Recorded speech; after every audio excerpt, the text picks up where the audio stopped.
এই দুধটুক বাজারে লিয়ে গেলে বেচলে কয় টাকা পাম? তাতে মা একটা কথা কই, এর ভিতরে 1 কেজি পানি দিলে মেলাটি দুধ হইব।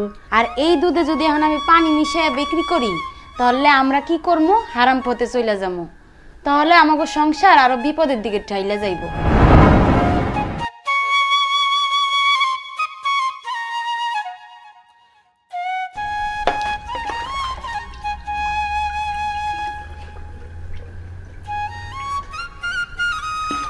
মা একটা কথা কই। হ মা কও। এই দুধটুক বাজারে লিয়ে গেলে বেচলে কয় টাকা পাম? তাতে মা একটা কথা কই, এর ভিতরে 1 কেজি পানি দিলে মেলাটি দুধ হইব। তাইলে বেচলে আমরা মেলাটি টাকা পাম, সংসারও আমাকে ভালো মতন চলবো। ঠিক কইছি না মা?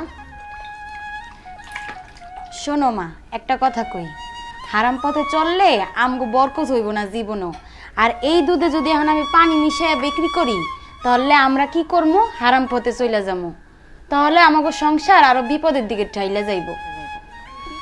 তাই কই কি মা, হালাল পথে যতটুকু ইনকাম করবো সেটাই আমগো সংসারে অনেক বরকত দিব। কইছে এত সৎ থেকে কি করবি? কি করছো? মা এখন আমরা যেমনই আছি অনেক ভালো আছি আল্লাহর রহমতে। এর লেগা কইতাছি কি মা, আমরা এই দুধটাই বেশি দেখবে একদিন আস্তে আস্তে আমগো সংসার অনেক উন্নতি হয়ে গেছে।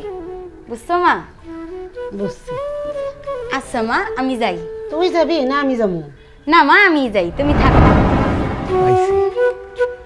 আমার পোলাডার জন্য তো এইরকম মাইয়াই খুঁজতেছি। মেয়েটা হবে সৎ, আদর্শবান, নীতিবান, শ্বশুর শাশুড়ি বাবা মায়ের খেদমত করবে।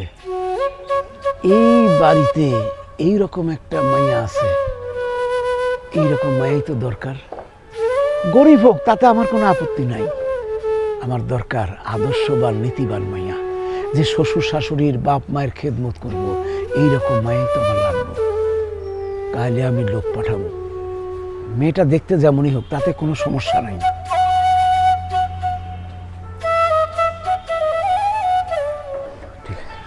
আচ্ছা তাই যা, সাবধানে থাইকো। আচ্ছা তুইও দেখে শুনে যাইস। আচ্ছা মা। মাইয়ে যে কি কয়, এত সৎ থেকে কি ওর কপালে আল্লাহ তা ভালো জানে। আল্লাহ তুমি আমার মায়ের দেখে রেখো।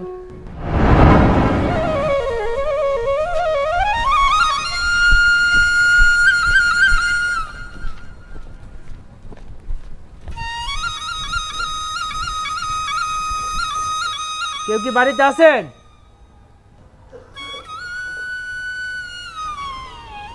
কি ব্যাপার, কেউ তো দেখতেছি না, সারা শব্দ নাই। কেউ নাই বাড়িতে? কে? ভালো আছেন? মাতবার সাহেব আপনারা ডাকছে। মাতবর সাহেব আমার ডাকছে কেন? মাতবর সাহেব আমার ডাকছে কেন?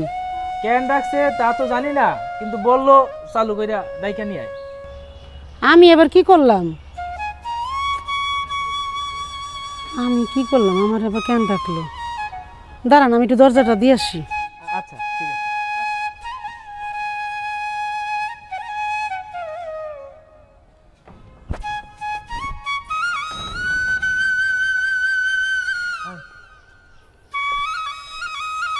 চলেন।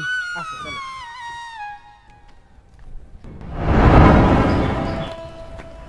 মাদবর সাহেব নিয়ে আইছি। আসসালামু আলাইকুম মাতবর সাহেব। ওয়ালাইকুম আসসালাম। বসেন বসেন।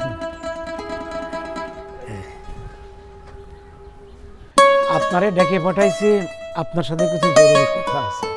বলেন। কি আর বলবো আর কেমনেই বা বলি। ওই দিন কি আপনার বাড়ির পর্দে আসতেছিলাম, তা ঘরের ভিতর আপনারা সম্ভবত আপনার মেয়ের কিছু কথোপকথন শুনলাম। জি মাতবর সাহেব। শোনার পর না আমার খুবই ভালো লাগলো কথাগুলো, যে কথাগুলো নিয়ে আপনারা আলাপ আলোচনা করতেছিলেন।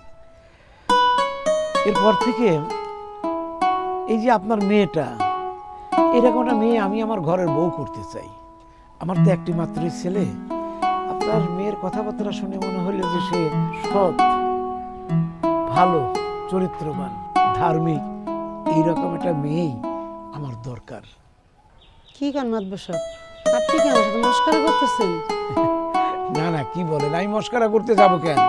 আর আপনার এই মস্করা করার জন্য কি আমি লোক পাঠায় ডেকে আনছি? আপনি তো আমার মস্করার পাত্র না, আমিও না। আসলে যেটা ঘটনাটা যেটা সত্যি সেইটাই বলতেছি।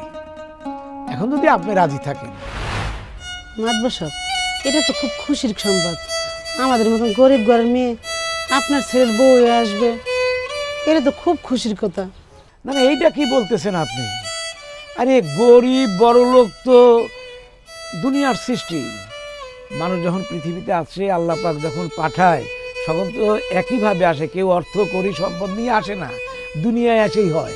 আর একটা কথা মনে রাখবেন, যার আল্লাহ পাক এই হাত পা চোখ কান সমস্ত অঙ্গ প্রত্যঙ্গ সঠিকভাবে দিছে, সেই হচ্ছে প্রকৃত বড় লোক, সেই হচ্ছে প্রকৃত ধনী। এই অর্থ সম্পদ কিছু না। আজ আমার আছে, কাল আপনার হবে, পরশু আমার থাকবে না। এই নিয়ে কোনো চিন্তা করেন না। আর আমি এটা নিয়ে ভাবি না।